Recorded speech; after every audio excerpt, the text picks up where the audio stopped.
बियोस होइन नसामा छन् कि अनि गनाइरहेको थियो खै गनाएर दाङचुचु घोराइ रोडमा चाहिँ यस्तो अवस्थामा चाहिँ ढलेको छ होइन अहिले चाहिँ पुलिसहरू आइसक्नु भएको छ रक्सी खाएर हुनसक्छ यसरी ढलेर चाहिँ यसो धर्ममा चाहिँ समय निकाय चाहिँ आउनुभएको छ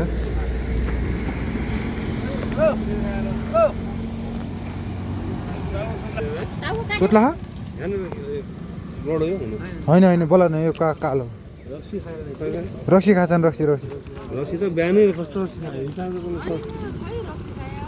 हो दाइ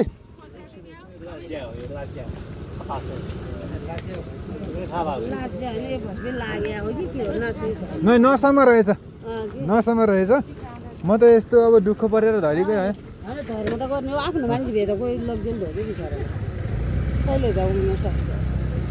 नसामा रहेछ कि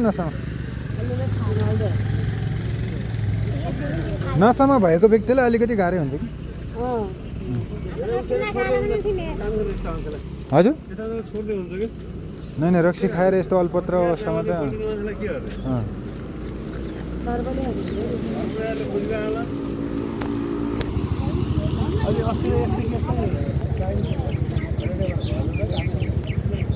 घरदेखि तुलसीपुर बाटो जाँदै गर्दा अल्पत्र अवस्थामा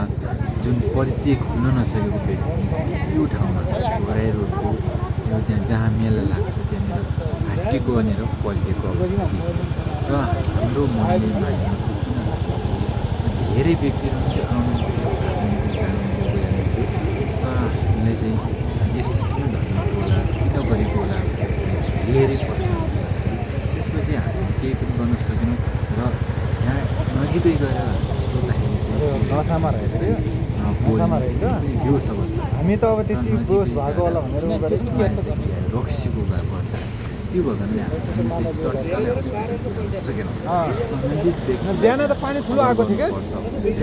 यो त तल ओली मात्रै भिजाएको कहाँ पुलिस कहाँ गएर चाहिँ पुलिसहरू बोलाएर ल्याएँ र बोलाइसकेपछि अहिले उहाँहरूले चाहिँ भन्नुहुन्छ अब यसलाई चाहिँ के व्यवस्था गर्नुपर्छ भनेपछि चाहिँ उहाँहरूले अब चाहिँ हस्पिटलसम्म पुर्याउने हो हस्पिटलसम्म पुर्याउन सकिन्छ इन्सपेक्टर हलदार सबै आउनुभएको छ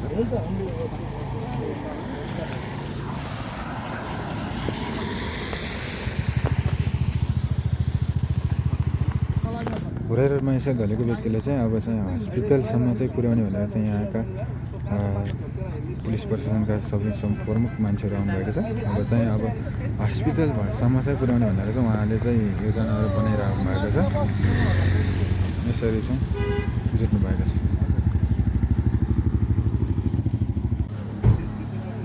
ल यो एम्बुलेन्समा चाहिँ बिरामीलाई यसरी पठाइयो एम्बुलेन्समा त्यो व्यक्तिलाई